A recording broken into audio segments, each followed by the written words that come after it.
Hey you guys, thanks for clicking on this video. You can call me Kay, and this is Opinions Not Facts. This is a little thing I like to do where I just take a topic that's been on my mind and I rant about it a bit. So if you're looking for something well-researched, super educational, and well thought out, this is probably not the video for you, but if you just like to listen to someone yap, then I'm your girl.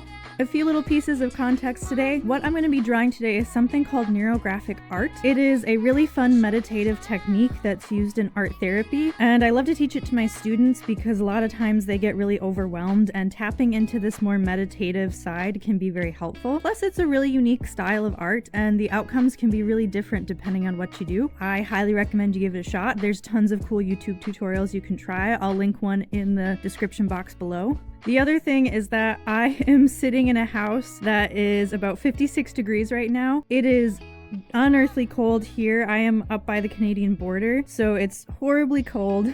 I live in an old house. Every blanket we own is hung up over a window trying to keep the heat in and the cold out. And my furnace is blasting at like 75. So I'm sitting under the only blanket we couldn't hang up over a window to keep things insulated, and it is a weighted blanket. It has tons of little micro beads in it, so you might hear them shuffling around during the video. I'm gonna try not to move as much as possible, but please know the weight on my neck right now is ridiculous. I'm gonna have like bulging neck muscles by the time this is done. So what I want to kind of rant about today is the traumatic experience of being on different websites like Facebook, Instagram, TikTok, all of that, and the super traumatic different short videos that you come in contact on there. So like, imagine you're me, you're laying in bed, it's warm, it's cozy, you have the heated blanket on, there's a bunch of cats on your lap, you have your phone, you're watching these little short videos, you're scrolling, trying to do your nightly routine. There's my cat. You're trying to do your nightly routine of collecting funny videos to show your husband, as is your marital duty. Now, because your husband used to sing opera, you're very proud of that. A lot of your videos are funny, music content, there's some witty marriage humor in there. Whatever your algorithm has kind of tied to you because, hey, that's so relatable, I'm gonna save that one to show Pookie. And then suddenly, a video of some horses flash across your feed. You're like, cool, that's great, I have a horse. That's super fun. So you kind of linger on the video. You're watching these horses, they're loose and trotting down the road, and you feel kind of bad for them. You're like, oh shoot, that would be awful. I hope my horse would never get out. But on the whole, you're not worried because all of your content so far has been lighthearted, it's been safe. You wouldn't expect anything bad to happen. But then suddenly, out of nowhere, something goes really, really wrong in the video. I'm gonna leave it up to you guys what you think went wrong, because to me, having a horse, it's so distressing. It's something that I fear for so much. I don't even want to describe it, but I'm sure you can imagine. Now you see this, and suddenly that relaxing sleepy haze is just gone. Your chest tightens, your heartbeat quickens, your breathing becomes shallow, and all of that peace and relaxation you had where you were ready to go to bed, you were ready to show your husband the funny videos of the day and then curl up next to him and get a peaceful sleep, it's all gone. You are buzzing with adrenaline and you swipe away. You assume at that point it's done, you're gonna process what you saw, kind of move on, it's gonna be okay. The next few videos are lighthearted again, you're doing good, but suddenly another video flashes across your feed. There's someone screaming and sobbing, things are slightly blurred but you can tell what happened. A caption blasts across the screen and describes a horrible situation where dogs broke out into a fight and the smaller dog was brutally you-know-whatted. You swipe again as soon as you realize what's going on in the video, and this time it's a horrible car crash on the freeway. You swipe again, and this time it's a house getting swept away in a flood. So you swipe again, and now it's someone falling into the water, and the video cuts off before you figure out if they ever got up and got saved. The algorithm, it's this mystical, wild recommendation system that gives us content based on our interactions.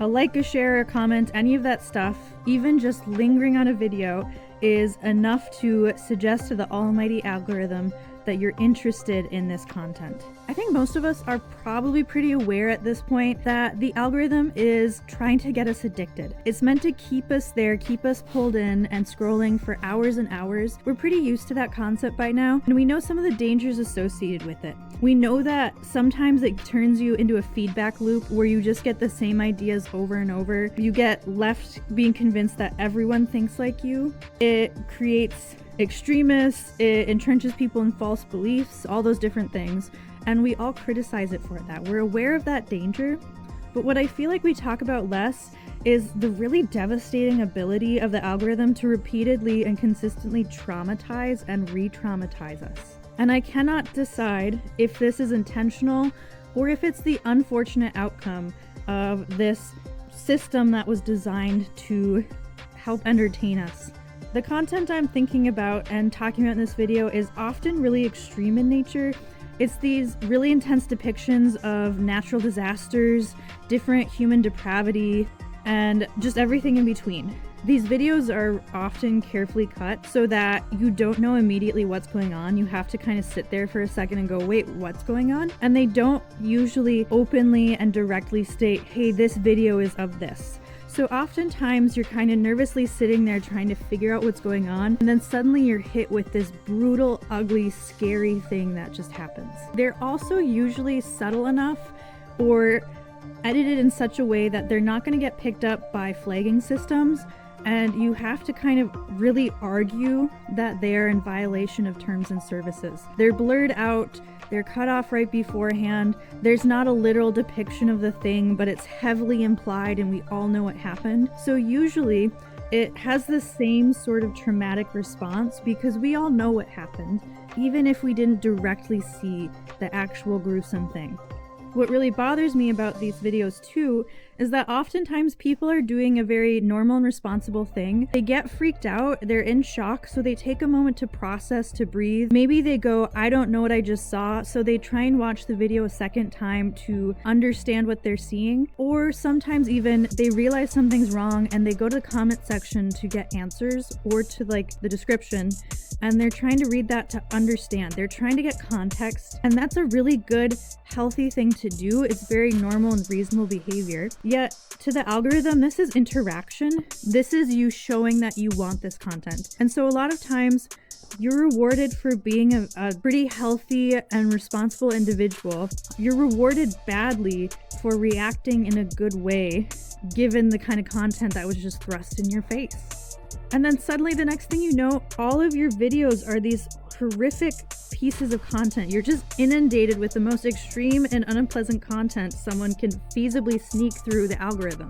And the thing about that is that it changes your view of the world. You get this confirmation bias where you're seeing all of these videos showing this horrible content, and you start to assume that that must be normal and it must happen on the regular when it's rare. It's not actually happening that often. You're just seeing every possible iteration of it happening at once. And it's shock content. It's meant to make you uncomfortable. It's meant to keep you watching out of horror and shock and this kind of grotesque fascination that many of us have. And so it's better the more gruesome and shocking you can get, because you'll get more interaction. And suddenly you have all of this content that people are in a frenzy over, and it just gets worse and worse and worse until they hit up against some sort of boundary that these sites enforce.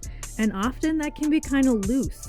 Another huge problem is that half the time this content is fake in some sort of way. They've edited these videos, they spliced in different audios, they took content from years ago and are claiming it's about something that happened just yesterday. Sometimes it's even AI. They've completely edited this content, and so it's not even real. And yet people are left afraid, confused, angry, and reacting to stuff that isn't even real, and they don't even get to know that it's not real.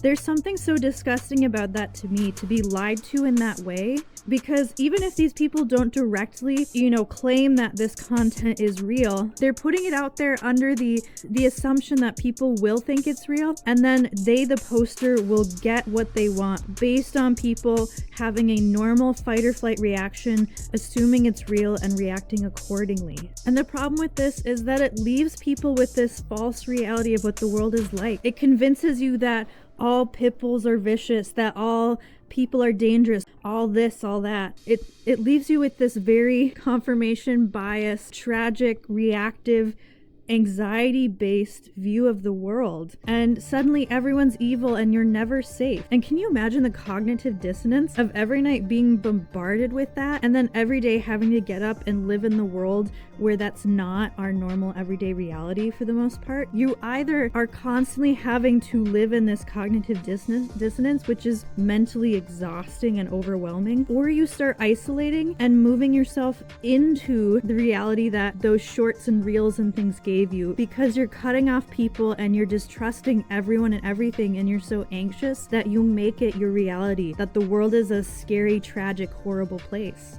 At the worst, this whole system makes for anxious, aggressive, and traumatized people who are likely to jump to conclusions and be extreme because they're so driven to fear by what they're bombarded with that they have no ability to be measured and react calmly anymore. And at best, it just glorifies really awful situations. It helps people who have no business feeding off of this content make money off of it and succeed off of it. It gives them the attention that they don't deserve based on other people's tragedies. And it creates a numbness. It creates empathy overload in people where they no longer react normally to these sorts of situations. And I don't know if this is the nature of the algorithm, it was designed to do this, if this is all part of the technology psyop or whatever, or if it's just an unfortunate outcome. But either way, it really sucks. And I honestly don't know how we fight the monster other than just getting rid of tech, because I've been fighting this for a while. For whatever reason, I keep getting targeted with these horrible videos, even though I do everything I can to try and influence the algorithm away from it. Though right now, the only thing I found that works is that if these videos get flashed up across my screen, I immediately close down the app. I exit everything, I leave it, and I don't go back for at least an hour. I try to make it absolutely clear that I will not tolerate seeing this on my page, but I'm literally talking to a code and trying to tell it not to do this to me, and it's not listening that well. I'm continually targeted at night with these sorts of videos, and it's really distressing and it's kind of creepy. And honestly, what worries me the most is that I'm an adult and this is hard for me. This gives me such an emotional response, and as an adult, I've grown the skills necessary to say, I need to step away, I need to calm down, I need to think rationally about this. I have the ability to put my phone down and walk away, but there's people who don't have that, specifically young children. There are so many kids who are left alone with their phone all night who already tell me that they're up till like 3 a.m. doom scrolling. I can't imagine how many kids are exposed to this over long periods of time and are just stuck in this fight or flight instinct for so long that they have the same sort of reaction and response and emotional lifestyle as someone who is in a genuinely dangerous situation. Like, this can't be good for them and their development. And then another thing that kind of worries me is all this stuff that is coming out about these groups of people who fetishize animal violence, and they purposely either create content depicting this or they seek it out. And I can't help but wonder how many of the videos that are being pushed onto my feed are from these groups of people. And I feel just disgusting being forced to take part in that and forced to witness it, because my understanding is that part of their enjoyment is the shock and horror of the people who don't feel the same way as them seeing what's going on. And so I would really encourage you, if you see this stuff, report it, because these people are just sick. And if you want to know more, I'll link a video down below that was on the subject. I believe it was Turkey Tom who did the video. It's a really good video, but I'll warn you, it made me so sick I could not finish it. I had to turn it off and walk away because I was like ready to throw up. It was just awful. But it does explain some of the mentality and behaviors that this type of group of people do. And then, I don't know, if anyone else is going through this, I would just highly recommend Guys, we gotta get off of these phones. I know I sound like my mom, but the whole goal is to keep you stuck in this cycle, and the safest thing you can do for yourself is just to break out of it and set your phone down and go interact with people. Go show yourself that the world is not as evil and scary and destructive as this app that you've gotten stuck on this stuff on would suggest. Show yourself that the world is not as evil and scary and destructive as these videos want you to think. We need to be in contact with the world and in touch with reality, and we're not going to find that on our phones. So with that being said, in the least offensive way, go touch snow because there's no grass around here. And stay warm. You guys take care. Bye.